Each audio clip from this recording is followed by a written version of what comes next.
Okay, RV mechanics. Today we're going to run our generator.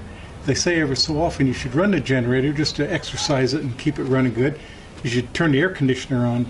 So I haven't run it in a little while, so that's what we're going to do.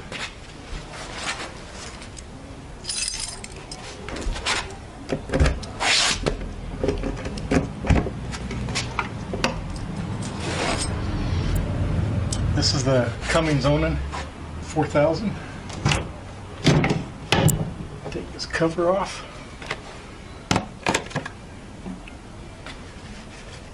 And right here we got it. Before you start any motor, you should always check the oil.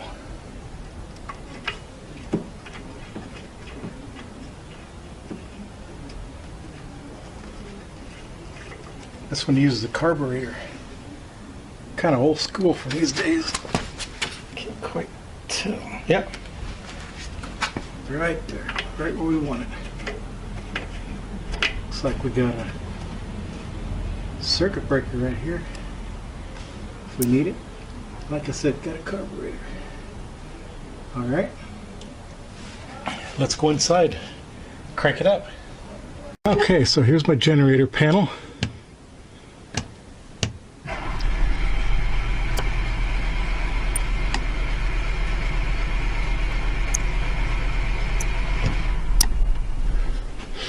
This thing doesn't seem to have a choke or anything.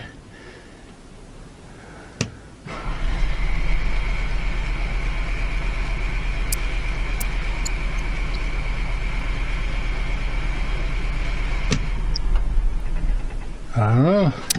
Let's go take a look. Maybe there is a choke or something. Let's see. You got that thing. Oh, thing's kind of stuck. A choke. What's that?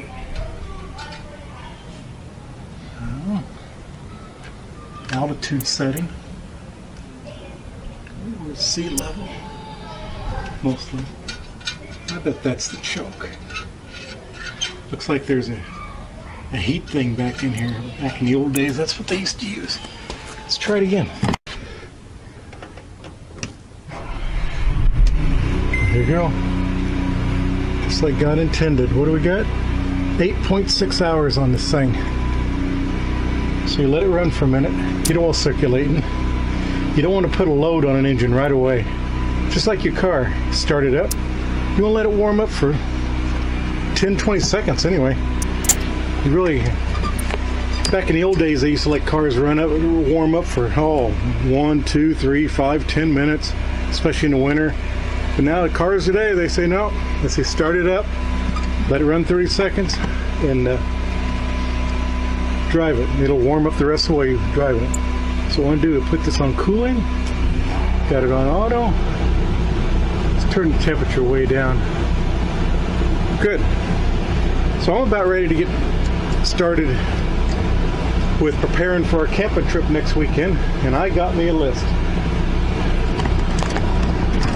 Over the years, I've learned, boy, I can't tell you how many times I went on a camping trip and I get back in the woods. Even it still happens, even though I made a list, but we've gone on camping trips, and one time my wife, she forgot her shoes.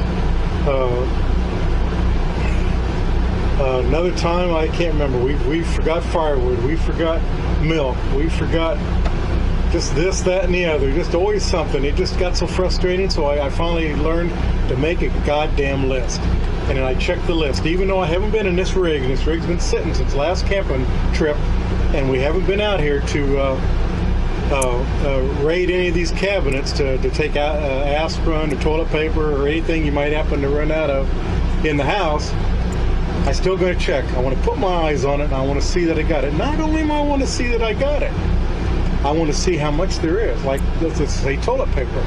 Is there enough for the trip? And if I'm getting low, let's go to Walmart. So anyway, so I'm about to do that. And while I'm doing that, I'll let the air conditioner run. Looks like it's going to be a warm day today. A couple hours ago, my wife was already complaining it's already 86 here. And it's pretty warm for San Francisco Bay Area. All right. Let's see, I could also turn on the refrigerator. Oh, looks like the refrigerator's already on.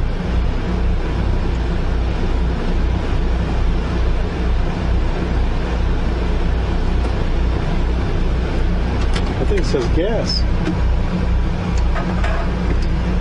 It's not cold in here. I don't know why it says gas.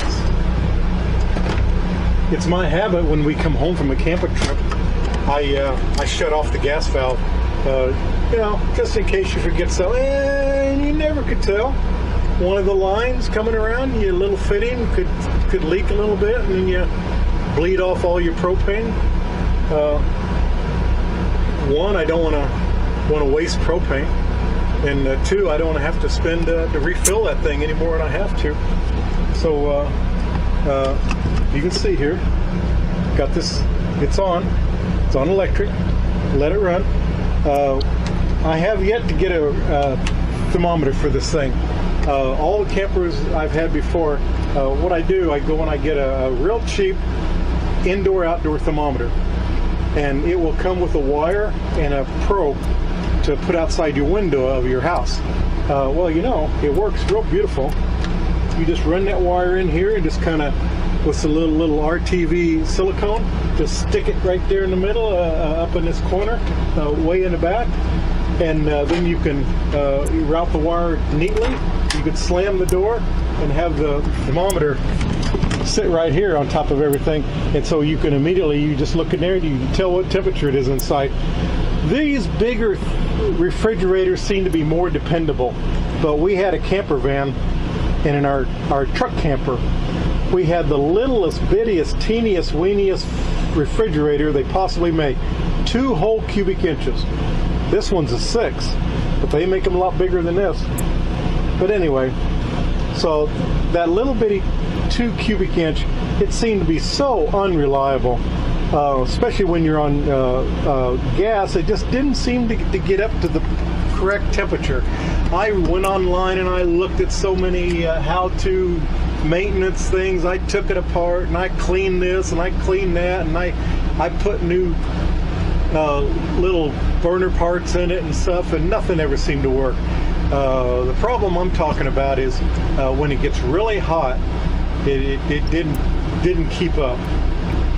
When the weather was cool and at night, worked perfectly. Gas and electric, and that one also has a 12 volt. But it seemed to work its best on electricity. It seemed like under gas, it didn't generate as much temperature as it could. Oh, while we're at this, I need to set my watch. They say you should run this thing for about 30 minutes. All right, that's exactly what we'll do. So I'll come back in 30 minutes.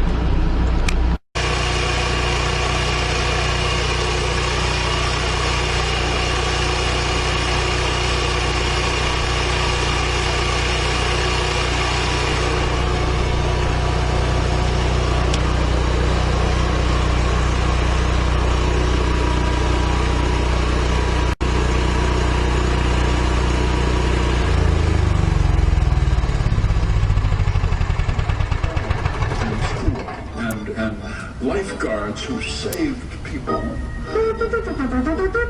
Good job, Lindsay! Eagle Scouts, you're exactly right. And great chefs and great baristas who made perfect espresso. Well done, excellent. Yes, and Chanticleer will be there this year for the ceremony. Okay, I guess that'll do it for the Legion of Honor. And this time we're running the generator. Run just fine. and Wales. See you next time.